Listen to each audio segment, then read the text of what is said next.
Surah number 20, Taha.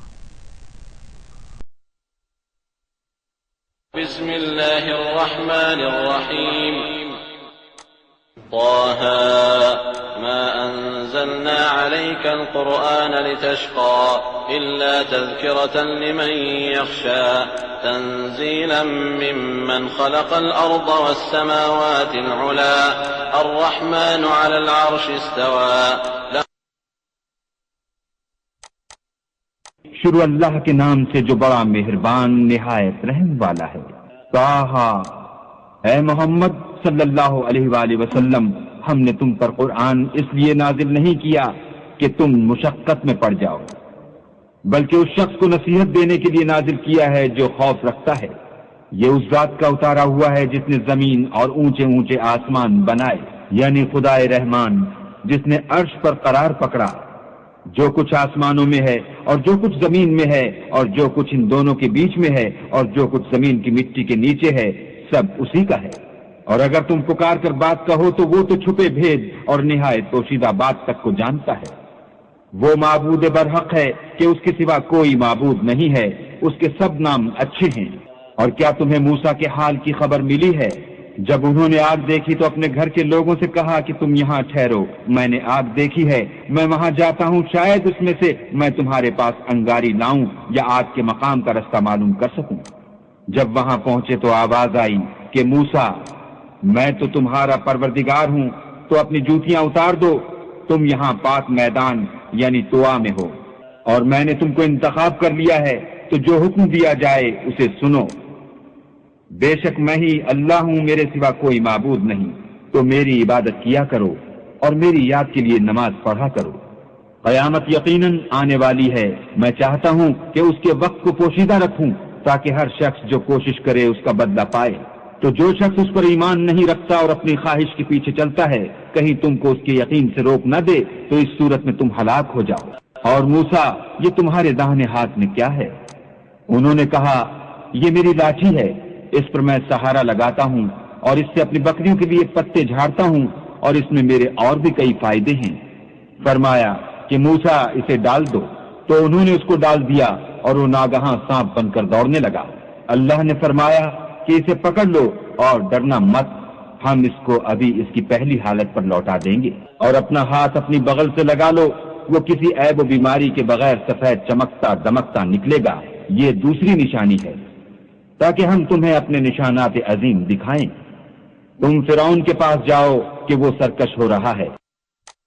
کہا، میرے پروردگار، اس کام کے لیے میرا سینہ کھول دے اور میرا کام آسان کر دے، اور میری زبان کی گرہ کھول دے تاکہ وہ میری بات سمجھ لیں، اور میرے گھر والوں میں سے ایک کو میرا وزیر یعنی مددگار مقرر فرما، یعنی میرے بھائی ہارون کو.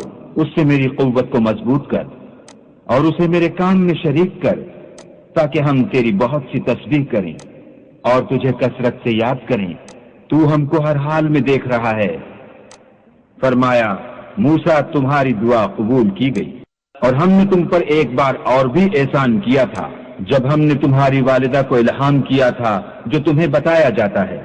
وہ یہ تھا کہ اسے یعنی موسیٰ کو صندوق میں رکھو، پھر اس صندوق کو دریا میں ڈال دو تو دریا اس کو کنارے پر ڈال دے گا، اور میرا اور اس کا دشمن اسے اٹھا لے گا.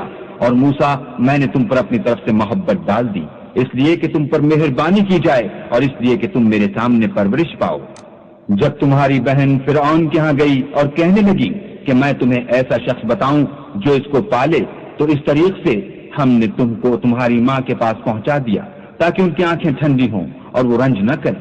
اور تم نے ایک شخص کو مار ڈالا تو ہم نے تم کو غم سے مخلصی دی، اور ہم نے تمہاری کئی بار آزمائش کی، پھر تم کئی سال اہل مدین میں ٹھہرے رہے. پھر اے موسیٰ، تم قابلیت رسالت کے اندازے پر آ پہنچے، اور میں نے تم کو اپنے کام کے لیے بنایا ہے. تو تم اور تمہارا بھائی دونوں ہماری نشانیاں لے کر جاؤ اور میری یاد میں سستی نہ کرنا. دونوں فرعون کے پاس جاؤ، وہ سرکش ہو رہا ہے، اور اس سے نرمی سے بات کرنا، شاید وہ غور کرے یا ڈر جائے. دونوں کہنے لگے کہ ہمارے پروردگار، ہمیں خوف ہے کہ وہ ہم پر تعدی کرنے لگے یا زیادہ سرکش ہو جائے. اللہ نے فرمایا کہ ڈرو مت، میں تمہارے ساتھ ہوں اور سنتا اور دیکھتا ہوں. اچھا، تو اس کے پاس جاؤ اور کہو کہ ہم آپ کے پروردگار کے بھیجے ہوئے ہیں، تو بنی اسرائیل کو ہمارے ساتھ جانے کی اجازت دیجیے اور انہیں عذاب نہ کیجیے. ہم آپ کے پاس آپ کے پروردگار کی طرف سے نشانی لے کر آئے ہیں اور جو ہدایت کی بات مانے اس کو سلامتی ہو.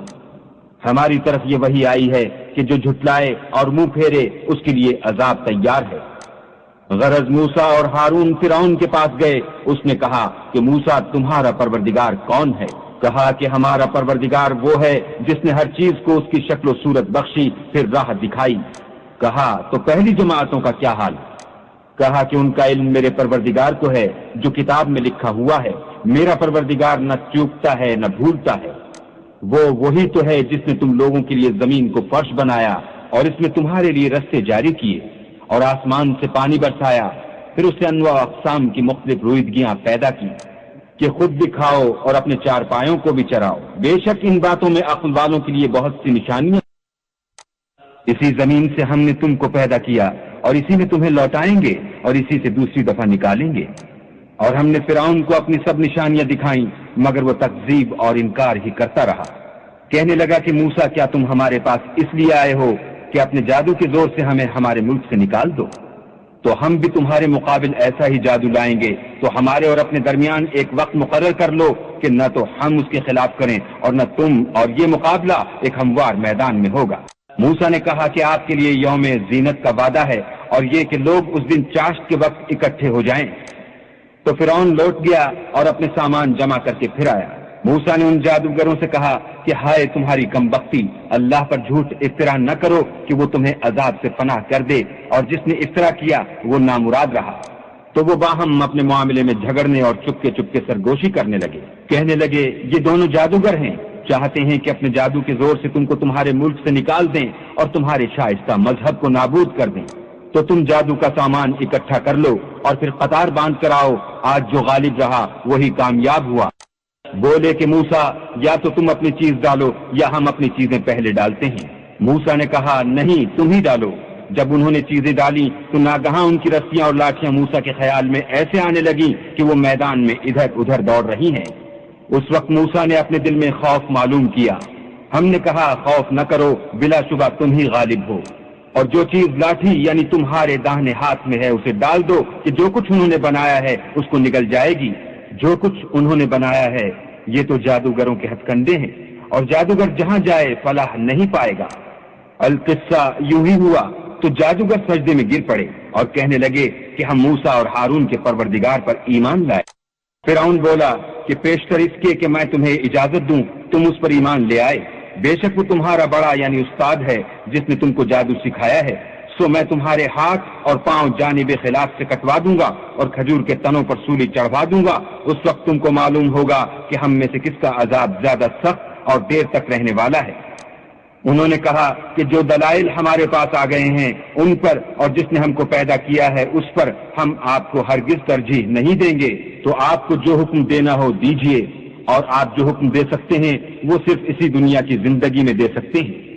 ہم اپنے پروردگار پر ایمان لے آئے تاکہ وہ ہمارے گناہوں کو معاف کرے اور اسے بھی جو آپ نے ہم سے زبردستی جادو کرایا، اور اللہ بہتر اور باقی رہنے والا ہے. جو شخص اپنے پروردگار کے پاس گناہ گار ہو کر آئے گا تو اس کے لیے جہنم ہے جس میں نہ مرے گا نہ جیے گا. اور جو اس کے روبرو ایماندار ہو کر آئے گا اور عمل بھی نیک کیے ہوں گے تو ایسے لوگوں کے لیے اونچے اونچے درجے ہیں، یعنی ہمیشہ رہنے کے باغ جن کے نیچے نہریں بہ رہی ہیں، ہمیشہ ان میں رہیں گے. اور یہ اس شخص کا بدلہ ہے جو پاک ہوا. اور ہم نے موسیٰ کی طرف وحی بھیجی کہ ہمارے بندوں کو راتوں رات نکال لے جاؤ، پھر ان کے لیے دریا میں لاٹھی مار کر خشک رستہ بنا دو. پھر تم کو نہ تو فرعون کے آ پکڑنے کا خوف ہوگا اور نہ غرق ہونے کا ڈر. پھر فرعون نے اپنے لشکر کے ساتھ ان کا تعاقب کیا تو دریا کی موجوں نے ان پر چڑھ کر انہیں ڈھانک لیا یعنی دبو دیا. اور فرعون نے اپنی قوم کو گمراہ کر دیا اور سیدھے رستے پر نہ ڈالا. اے آل یعقوب، ہم نے تم کو تمہارے دشمن سے نجات دی اور تورات دینے کے لیے تم سے کوہ طور کی داہنی طرف مقرر کی اور تم پر من اور سلوہ نازل کیا اور حکم دیا کہ جو پاکیزہ چیزیں ہم نے تم کو دی ہیں ان کو کھاؤ اور اس میں حد سے نہ نکلنا ورنہ تم پر میرا غضب نازل ہوگا، اور جس پر میرا عذاب نازل ہوا وہ ہلاک ہو گیا. اور جو توبہ کرے اور ایمان لائے اور عمل نیک کرے پھر سیدھے رستے چلے اس کو میں بخش دینے والا ہوں. اور اے موسیٰ، تم نے اپنی قوم سے آگے چلے آنے میں کیوں جلدی کی؟ کہا وہ میرے پیچھے آ رہے ہیں، اور اے میرے پروردگار میں نے تیری طرف آنے کی جلدی اس لیے کی کہ تو خوش ہو۔ فرمایا کہ ہم نے تمہاری قوم کو تمہارے بعد آزمائش میں ڈال دیا ہے، اور سامری نے ان کو بہکا دیا ہے۔ اور موسیٰ غصے اور غم کی حالت میں اپنی قوم کے پاس واپس آئے اور کہنے لگے کہ اے قوم، کیا تمہارے پروردگار نے تم سے اچھا وعدہ نہیں کیا تھا؟ کیا میری جدائی کی مدت تمہیں دراز معلوم ہوئی، یا تم نے چاہا کہ تم پر تمہارے پروردگار کی طرف سے غضب نازل ہو، اور اس لیے تم نے مجھ سے جو وعدہ کیا تھا اس کے خلاف کیا؟ وہ کہنے لگے ہم نے اپنے اختیار سے تم سے وعدہ خلاف نہیں کیا، بلکہ ہم لوگوں کے زیوروں کا بوجھ اٹھائے ہوئے تھے، پھر ہم نے اس کو آگ میں ڈال دیا، اور اسی طرح سامری نے ڈال دیا۔ تو اس نے ان کے لیے ایک بچڑا بنا دیا، یعنی اس کا قالب جس کی آواز گائے کسی تھی۔ تو لوگ کہنے لگے کہ یہی تمہارا معبود ہے اور یہی موسیٰ کا معبود ہے، مگر وہ بھول گئے ہیں۔ کیا یہ لوگ نہیں دیکھتے کہ وہ ان کی کسی بات کا جواب نہیں دیتا، اور نہ ان کے نقصان اور نفع کا کچھ اختیار رکھتا ہے؟ اور ہارون نے ان سے پہلے ہی کہہ دیا تھا کہ لوگوں، اس سے صرف تمہاری آزمائش کی گئی ہے، اور تمہارا پروردگار تو اللہ ہے، تو میری پیروی کرو اور میرا کہا مانو۔ وہ کہنے لگے کہ جب تک موسیٰ ہمارے پاس واپس نہ آئے ہم تو اس کی پوجا پر قائم رہیں گے۔ پھر موسیٰ نے ہارون سے کہا کہ ہارون، جب تم نے ان کو دیکھا تھا کہ گمراہ ہو گئے ہیں تو تم کو کس چیز نے روکا، یعنی اس بات سے کہ تم میرے پیچھے چلے آؤ؟ بھلا تم نے میرے حکم کے خلاف کیوں کیا؟ کہنے لگے کہ بھائی میری داڑھی اور سر کے بالوں کو نہ پکڑیے، میں تو اس سے ڈرا کہ آپ یہ نہ کہیں کہ تم نے بنی اسرائیل میں تفرقہ ڈال دیا اور میری بات کو ملحوظ نہ رکھا۔ پھر سامری سے کہنے لگے کہ سامری تیرا کیا حال ہے؟ اس نے کہا کہ میں نے ایسی چیز دیکھی جو اوروں نے نہیں دیکھی، تو میں نے فرشتے کے نقش پا سے مٹی کی ایک مٹھی بھر لی، پھر اس کو بچڑے کے قالب میں ڈال دیا، اور مجھے میرے جی نے اس کام کو اچھا بتایا۔ موسیٰ نے کہا جا، تجھ کو دنیا کی زندگی میں یہ سزا ہے کہ کہتا رہے کہ مجھ کو ہاتھ نہ لگانا، اور تیرے لیے ایک اور وعدہ ہے، یعنی عذاب کا، جو تجھ سے ٹل نہ سکے گا۔ اور جس معبود کی پوجا پر تو قائم و معتکف تھا اس کو دیکھ، ہم اسے جلا دیں گے، پھر اس کی راکھ کو اڑا کر دریا میں بکھیر دیں گے۔ تمہارا معبود اللہ ہی ہے، جس کے سوا کوئی معبود نہیں، اس کا علم ہر چیز پر محیط ہے۔ اس طرح ہم تم سے وہ حالات بیان کرتے ہیں جو گزر چکے ہیں، اور ہم نے تمہیں اپنے پاس سے نصیحت کی کتاب عطا فرمائی ہے۔ جو شخص اس سے منہ پھیرے گا وہ قیامت کے دن گناہ کا بوجھ اٹھائے گا۔ ایسے لوگ ہمیشہ اس عذاب میں مبتلا رہیں گے، اور یہ بوجھ قیامت کے روز ان کے لیے برا ہوگا۔ جس روز سور پھونکا جائے گا اور ہم گناہ گاروں کو اکٹھا کریں گے اور ان کی آنکھیں نیلی نیلی ہوں گی، تو وہ آپس میں آہستہ آہستہ کہیں گے کہ تم دنیا میں صرف 10 ہی دن رہے ہو۔ جو باتیں یہ کریں گے ہم خوب جانتے ہیں۔ اس وقت ان میں سب سے اچھی راہ والا یعنی عاقل و ہوش مند کہے گا کہ نہیں، بلکہ صرف ایک ہی روز ٹھہرے ہو۔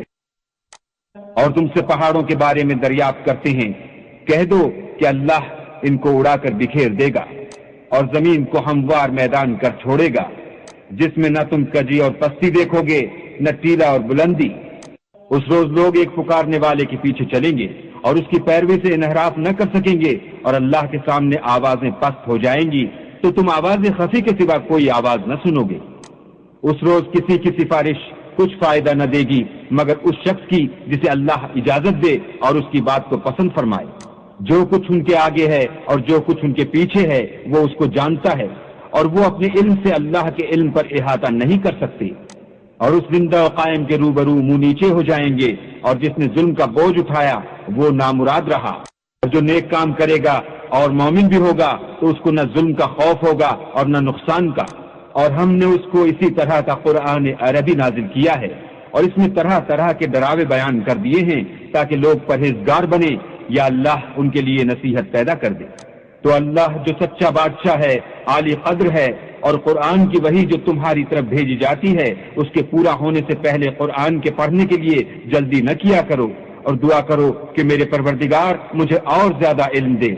اور ہم نے پہلے آدم سے عہد لیا تھا مگر وہ اسے بھول گئے، اور ہم نے ان میں صبر و ثبات نہ دیکھا۔ جب ہم نے فرشتوں سے کہا کہ آدم کے آگے سجدہ کرو تو سب سجدے میں گر پڑے مگر ابلیس نے انکار کیا۔ ہم نے فرمایا کہ آدم، یہ تمہارا اور تمہاری بیوی کا دشمن ہے، تو یہ کہیں تم دونوں کو بہشت سے نکلوا نہ دے، پھر تم تکلیف میں پڑ جاؤ۔ یہاں تم کو یہ آسائش ہے کہ نہ بھوکے رہو نہ ننگے، اور یہ کہ نہ پیاسے رہو اور نہ دھوپ کھاؤ۔ تو شیطان نے ان کے دل میں وسوسہ ڈالا اور کہا کہ آدم، بھلا میں تم کو ایسا درخت بتاؤں جو ہمیشہ کی زندگی کا ثمرہ دے اور ایسی بادشاہت کہ کبھی زائل نہ ہو؟ تو دونوں نے اس درخت کا پھل کھا لیا تو ان پر ان کی شرمگاہیں ظاہر ہو گئیں اور وہ اپنے بدنوں پر بہشت کے پتے چپکانے لگے، اور آدم نے اپنے پروردگار کے حکم کے خلاف کیا تو وہ اپنے مطلوب سے بے راہ ہو گئے۔ پھر ان کے پروردگار نے ان کو نوازا تو ان پر مہربانی سے توجہ فرمائی اور سیدھی راہ بتائی۔